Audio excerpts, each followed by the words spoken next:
welcome back to my channel. So here is my another video, that is postpartum hemorrhage part 2. Then first part we have discussed what is postpartum hemorrhage, how it occurs, how can you know that the condition is postpartum hemorrhage, what are the etiology of postpartum hemorrhage. So in this lecture we will discuss about the management of postpartum hemorrhage, what is the management, how we can do the management, what are the steps in management, what are the types of management, we will see in this lecture. And management of PPH is the most important thing. So first is the management of PPH. So principles होते हैं management के PPH के. सबसे पहला हमारा काम क्या रहेगा कि हमें ब्लड रिप्लेस करना है जो लॉस हुआ, ठीक. दूसरा हमें अपने यूट्रस एम्प्टी करवाना है पेशेंट का. और तीसरा कि होम्योस्टेसिस जो है वो इफ़ेक्टिवली पेशेंट में स्टार्ट हो पाए, ठीक है. सिस्टमैटिक मैनेजमेंट के लिए PPH के लिए एक एल्गोरिथम, एक मेमोनिक है, इसको हीमोस्टेसिस बोलते हैं. सो हीमोस्टेसिस में सबसे पहला है H फॉर हेल्प, कि आपको पहले हेल्प के लिए पूछना है. ए फॉर एसेस, आपको वाइटल्स देखने, पेशेंट का ब्लड लॉस देखना है, रिसस्टिकेशन देखना है, ठीक है. उसके बाद ई से आपको एटियोलॉजी देखनी है कि क्यों हुआ है. उसके बाद आपको एबॉलिक्स चेक करना है, ठीक है.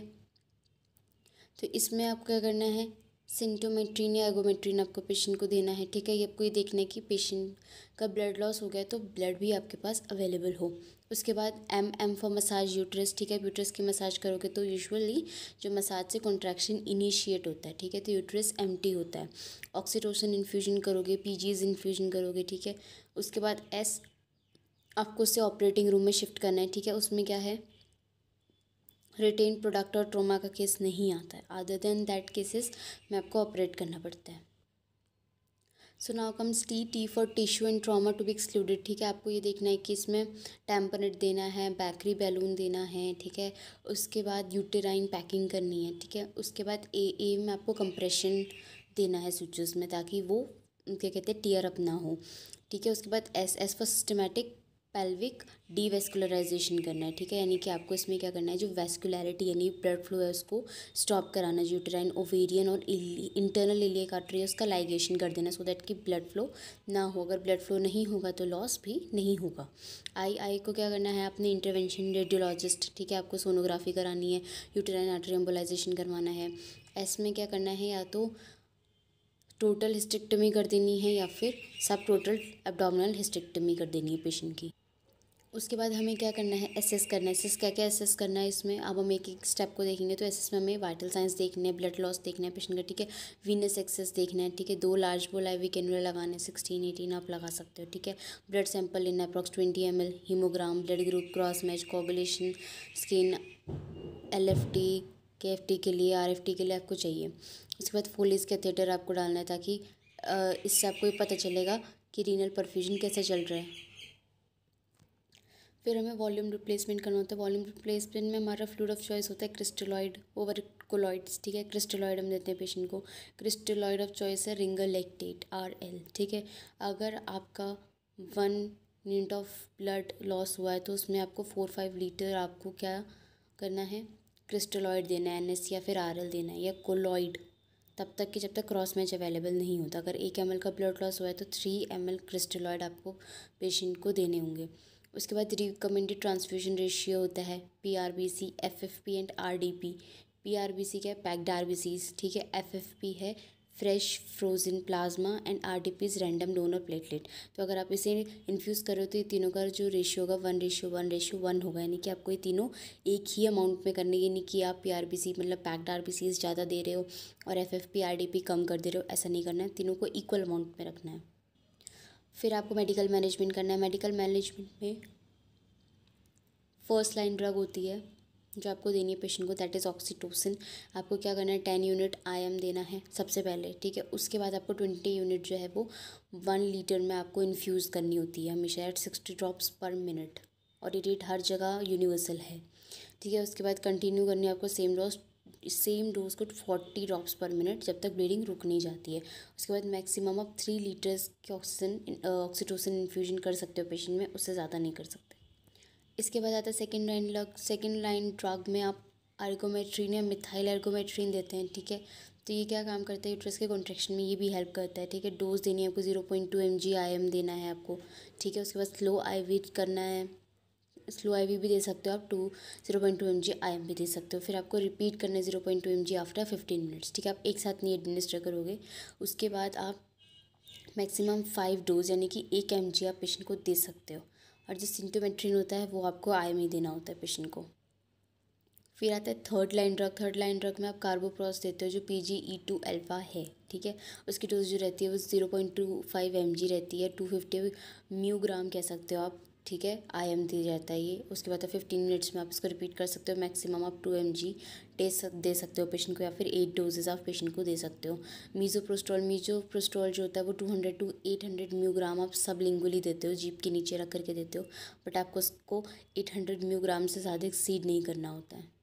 अब आपके मेडिकल मैनेजमेंट के बाद आता है आपका बायमैनुअल कंप्रेशन। बायमैनुअल कंप्रेशन में क्या करते हो, सबसे पहले आप फिस्ट बनाओगे। फिस्ट मीन्स मुट्ठी बनाओगे, ठीक है। एक मुट्ठी बनाने के बाद आप क्या करोगे, अपना जो फिस्ट है आप उसको एंटीरियर फॉर्निक्स पे रखोगे, ठीक है।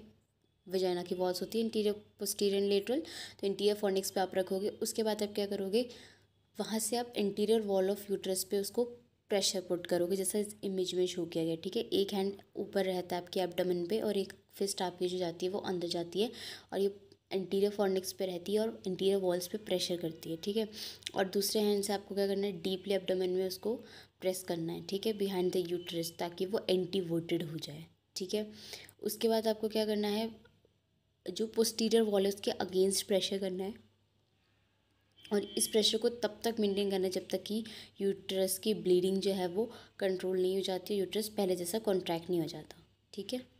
तो ये आपका बाय मैनुअल कंप्रेशन होता है। बाय मैनुअल यानी कि आपको अपने दोनों हाथों का यूज़ करना है। पहला हाथ आपका पेशेंट के एब्डोमेन के ऊपर रहेगा, दूसरा जो है एक फिस्ट होकर पेशेंट की विजाइना के थ्रू एंटर करेगा एंटीरियर फॉर्निक्स पे और एंटीरियर वॉल पे। आपको फिर इसको बहुत ज़ोर से प्रेशर अप्लाई करना है और यूट्रस को होल्ड करना है फ्रॉम द एब्डोमेन, ताकि जो ब्लीडिंग है वो रुक जाए और जो यूट्रस है वो फिर से कॉन्ट्रैक्ट कर जाए।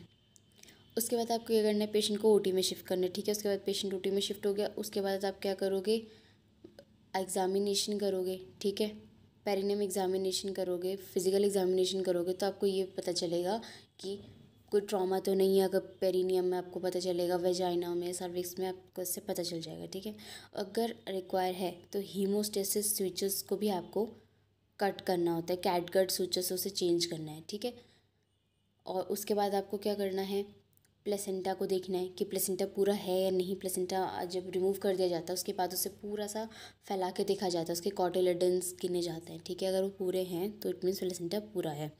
उसके बाद क्या करना है, यूट्रस का एक्सप्लोरेशन हो गया। उसके बाद ये देखना है कि अगर रिटेन प्रोडक्ट है कंसेप्शन का, यानी प्लेसेंटा रह गया या कोई और कुछ रह गया, तो आपको उसको इवैक्यूएशन से रिमूव आउट करना है।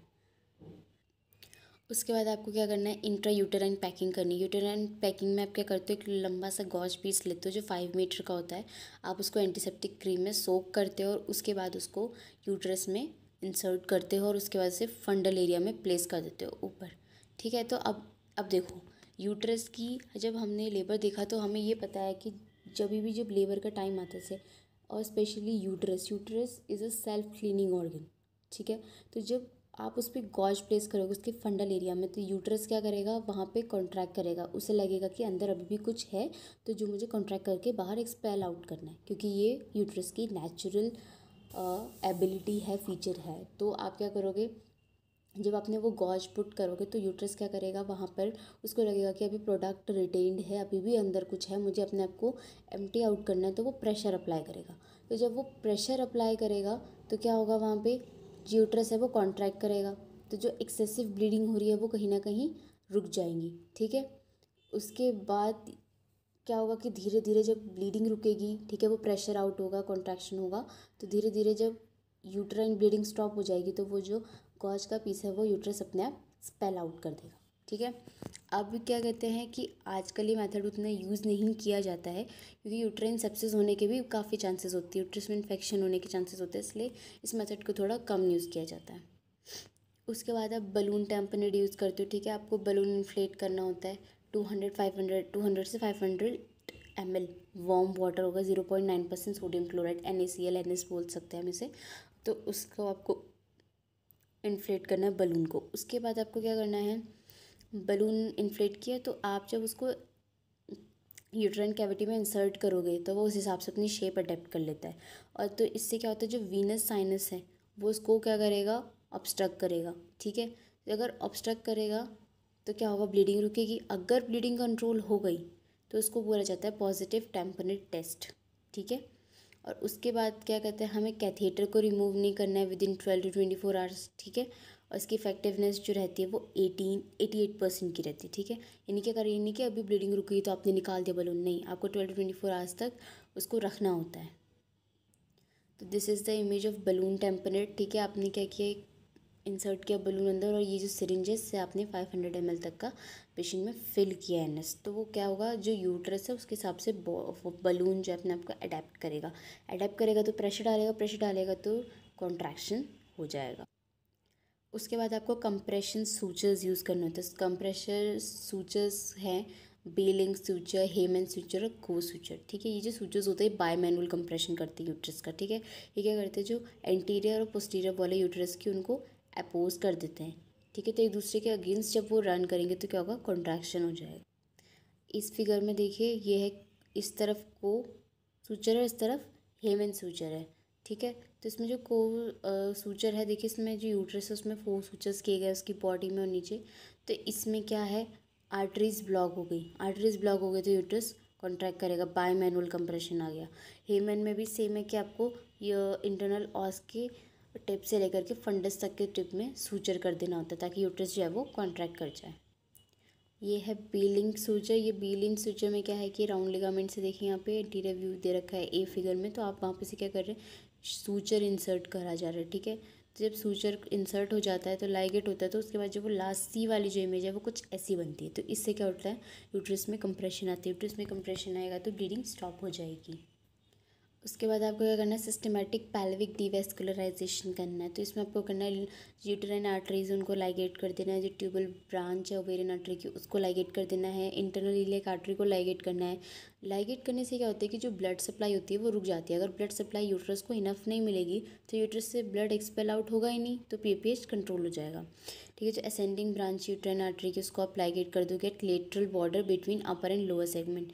और जो ओवेरियन आर्टरी आपको जस्ट ओवेरियन लिगामेंट के नीचे उसको क्या करना है, लाइगेट करना है। ठीक है, तो जो भी जहाँ की भी आर्टरी है उसको वहीं के लोअर या अपर सेगमेंट में आपको उसे क्या करना है, लाइगेट कर देना है। फिर उसके बाद है इंटरवेंशनल रेडियोलॉजी। इंटरवेंशनल रेडियोलॉजी में आप क्या करते हैं, एंजियोग्राफिक सेलेक्टिव आर्टेरियल एम्बोलाइजेशन कर देते हैं।